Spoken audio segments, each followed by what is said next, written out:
It's Kayla Riley here with Tony Zimmerman of Knucklebonz. I'm happy to be able to talk with you about the company.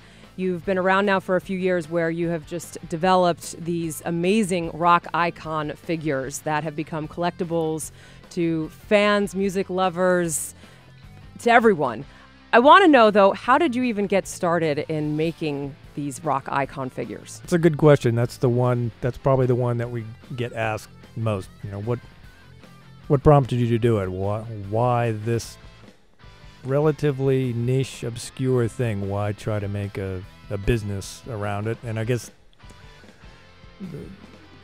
it begins with, I kind of grew up around music. My father was the manager of the Kennedy Center in Washington, D.C., so I grew up backstage and combined that with love of art and animation from a young age. So you put those two things together, and you kind of come up with hey, let's make the monster movie figures of rock type business, and that's really kind of how it started. A love of collectibles and toys growing up, figure based stuff, and then being a hardcore music fan from a very young age.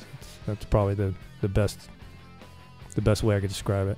So now, once you want to make an icon, then at that point, you have to figure out productions. You have to figure out the look of it. I mean, this is a very detailed thing. As being a collectible, you want it to be exact. You want it to be detailed. So what kind of involvement does that entail? The first thing is you need to get to the artist, and everything we do is officially licensed and approved. The artist approves everything that we do, either they personally or their management.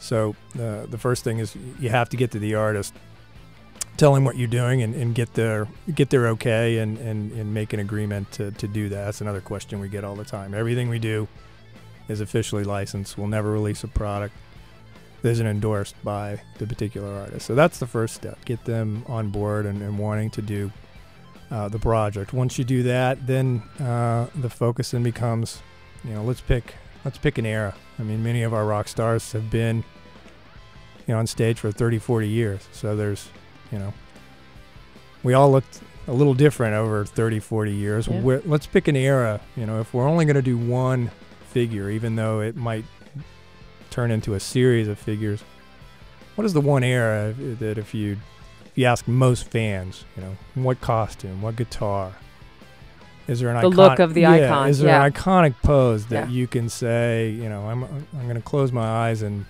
try to identify that person on stage. Everything we do, we try to point to a moment on stage. They're live performances. They're not posed pieces. So it's like we took them off stage and put them on the stand. So we try to identify that. If it's a guitarist, what guitar? What costume? What did they look like in a certain period? Even down to picking something from an album or a particular tour.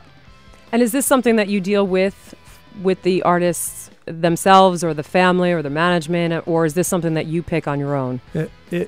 It varies. In some cases, artists are very involved. Right down to I want to do a specific look, a specific guitar, all the elements, all the way to sometimes we're quite removed via big management companies who do all the artist relations, and we submit through them. So it varies. It's been very close. We work directly with Slash, Jimmy Page, Zakk Wylde worked directly with those guys, and they had a lot of input on it. Some of the other pieces were a little more removed. But I mean, the same level of effort goes in. It's just sometimes artists are just more interested, quite frankly,